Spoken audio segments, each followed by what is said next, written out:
Hello my dear students, बच्चों देखो ये बायोलॉजी का एक क्वेश्चन पेपर है मेरे पास। तो हम इसमें से एनालिसिस करेंगे कि आपको प्रॉपरली स्टडी क्या करना है। डायग्राम्स कितने मार्क्स के लिए आएंगे, थ्योरी कितने मार्क्स के लिए आएंगे। अब बायोलॉजी में तो न्यूमेरिकल डेरिवेशंस रिएक्शंस तो नहीं होते, लेकिन डायग्राम्स और थ्योरी कितने मार्क्स के लिए डायग्राम्स आते हैं वो हम एनालिसिस करेंगे। और कौन से चैप्टर से कैसे कंसेप्ट के क्वेश्चन आ रहे हैं ना बच्चों, वो देखो, क्योंकि आप तो याद तो कर रहे हो बायोलॉजी का बहुत, लेकिन उसमें से किस टाइप के क्वेश्चंस आ रहे हैं ना उस पर भी यहाँ पे ध्यान दो। मैं बताती हूँ एनालिसिस।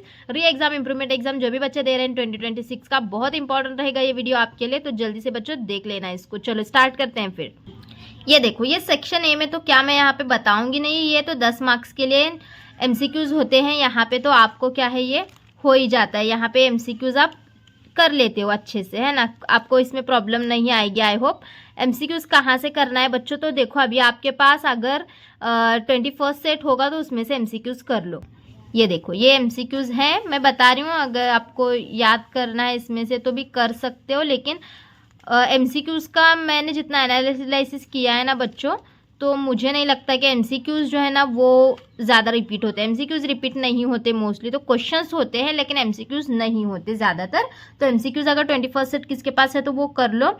अब यहाँ पे देखो, ये 1 मार्क के क्वेश्चंस भी बच्चों ज़्यादा रिपीट नहीं होते। सेक्शन ए ज़्यादातर रिपीट नहीं होता पीवाईक्यूज से। यहाँ पे देखो ये क्वेश्चंस, लेकिन हाँ बच्चों ये वाली ग्राफ इंपॉर्टेंट है, ये करना है आपको।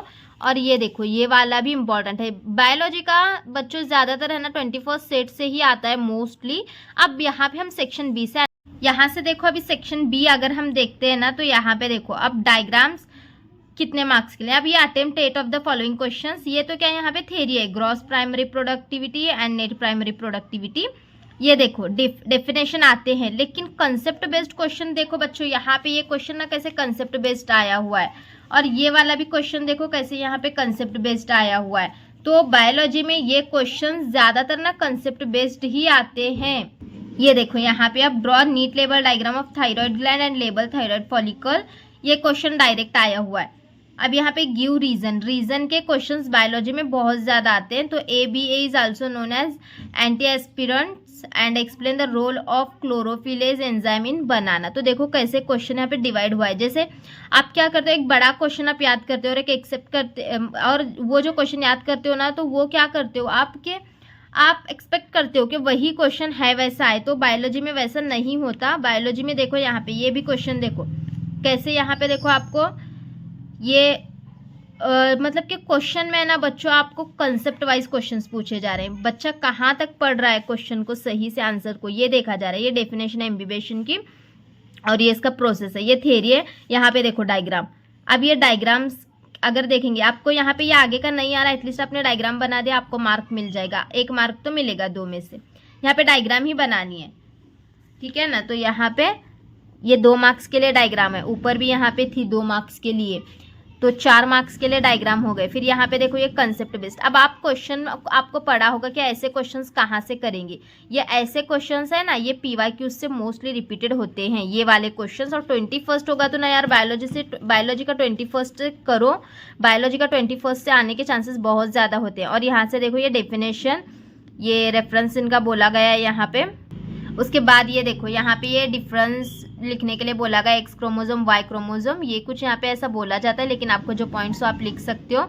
यहाँ पे देखो ये डेफिनेशन। तो मैं इसके लिए क्या बता रही हूँ, देखो आपको एनालिसिस करो आप, what is ex situ conservation and mention 2 places. तो यहाँ पे ये आप देख रहे हो ना, तो अगर आप 21st से बायोलॉजी का याद करते हो ना, तो बच्चों बहुत बेस्ट रहेगा। पीवाईक्यूज ही रहते हैं उसमें 21st में, लेकिन आपको एक साथ आंसर्स मिल जाएंगे ना, पूरा लाइन टू लाइन डेफिनेशन एक साइड, फिर पूरे जो इंपॉर्टेंट चार्ट्स हैं वो एक साइड में। तो यहाँ पे देखो ज़्यादा से ज़्यादा हम देख रहे हैं डेफिनेशन ही आई हुई है, ज़्यादा से ज़्यादा डेफिनेशन। फिर उसके बाद देखो यहाँ पे differentiate between sympathetic and parasympathetic nervous system, देखो फिर रीजन। तो 21st सेट में क्या होता है, रीजन्स पूरे एक साइड में होते हैं, डिस्टिंग्विश एक साइड में होता है पूरा। उसके बाद डेफिनेशन एक साइड में होते हैं, इंपॉर्टेंट चार्ट्स एक साइड में होते हैं। तो यहाँ पे देखो एक गिव रीजन, रीजन का क्वेश्चन है। फिर यहाँ पे देखो डायग्राम का है ये वाला, ये डायग्राम बनाना है आपको।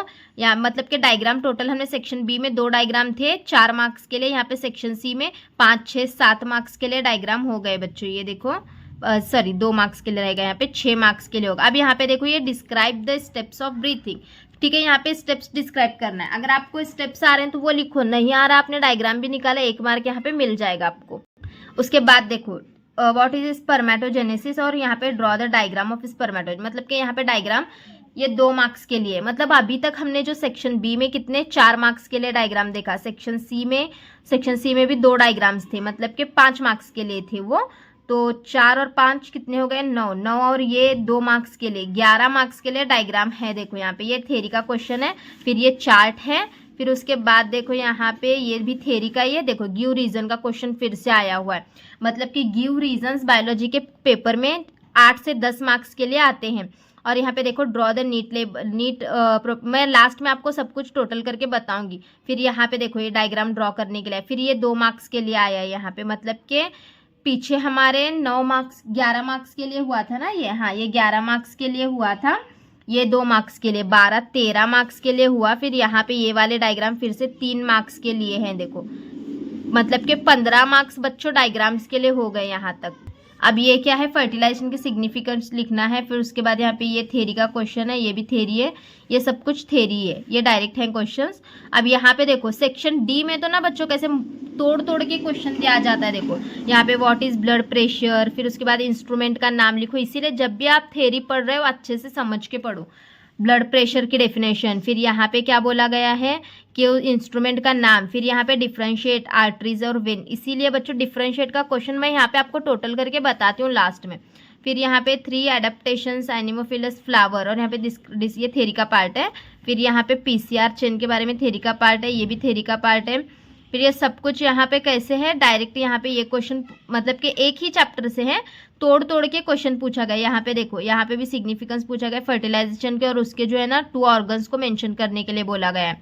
फिर उसके बाद यहाँ पे फंक्शन सेरेब्रम का यहाँ पे फंक्शन, और यहाँ पे right names of any 4 cranial nervous system, और उसके बाद जो है ना यहाँ पे विच हार्मोन्स, यहाँ पे देखो कैसे तोड़ के क्वेश्चन पूछा जाता है। इसलिए सेक्शन डी डायरेक्ट क्वेश्चन नहीं पूछा जाएगा। अब आप क्या बोलोगे कि मैं ह्यूमन हार्ट का कंस्ट्रक्शन वर्किंग सब याद कर रहा हूँ तो वो 4 मार्क्स के लिए एज इट इज़ पड़ेगा, तो वैसा नहीं होगा। आपको उसकी डायग्राम के लिए 2 मार्क्स, उसके कुछ बीच में के पॉइंट्स पूछे जाते हैं, इसीलिए अच्छे से पढ़ना है वो सब। अगर हम डायग्राम्स की बात करेंगे बच्चों, मैं यहाँ पे आपको बताती हूँ, डायग्राम्स की बात करेंगे हम बायोलॉजी में तो डायग्राम्स टोटल 16 मार्क्स तक डायग्राम्स आते हैं, 15 से 16 मार्क्स के लिए। गिव रीजन्स की बात करेंगे, गिव रीजन्स 8 से 10 मार्क्स के लिए गिव रीजन्स के क्वेश्चन आते हैं। और बच्चों डिफरेंशिएट की अगर हम बात करेंगे डिफरेंस, तो डिफरेंस बच्चों 8 मार्क्स के लिए तो डिफरेंस रहता है बायोलॉजी के पेपर में, तो देखो यहाँ पे आप। और चार्ट्स की अगर हम बात करेंगे ना बच्चों, तो चार्ट्स भी 8 मार्क्स के लिए रहते हैं। कितने मार्क्स का बाद देखो यहाँ पे, मतलब कि आपको सिस्टमेटिकली स्टडी कैसे करना है। आप बायोलॉजी के लिए 21st सेट का यूज़ कर सकते हो, PYQs ही रहते हैं उसके अंदर। तो डायग्राम्स जो है वो 16 मार्क्स के लिए डायग्राम्स कर सकते हो आप। गिव रीजंस का एक सेक्शन कर सकते हो जिसमें आपको 8 से 10 मार्क्स मिल जाएंगे। गिव द डिफरेंस का एक सेक्शन कर सकते हो जिसमें 8 मार्क्स आपको मिल जाएंगे। और चार्ट्स का सेक्शन अगर आप कर लोगे तो 8 मार्क्स मिल जाएंगे। तो देखो यहाँ पे आपके ये कितने हो गए, ये 16 और ये 16 32 और यहाँ पे ये 8 भी पकड़ो, मतलब कि 40 मार्क्स आपके आराम से हो जाते। तो बच्चों ये समझा दिया है मैंने। आपके पास 21st है तो आप उसमें से कर सकते हो, अदरवाइज नहीं भी है तो प्रीवियस ईयर के क्वेश्चन पेपर में से आप कर लो। ओके, कुछ डाउट होगा तो मुझे कमेंट सेक्शन में आप पूछ सकते हो बच्चों। और टेंशन मत लो, विदाउट स्ट्रेस का स्टडी करो, स्टडी होगा। स्ट्रेस लेके करोगे तो बिल्कुल भी नहीं होगा, इसीलिए स्ट्रेस मत लो और स्टडी पे फोकस करो।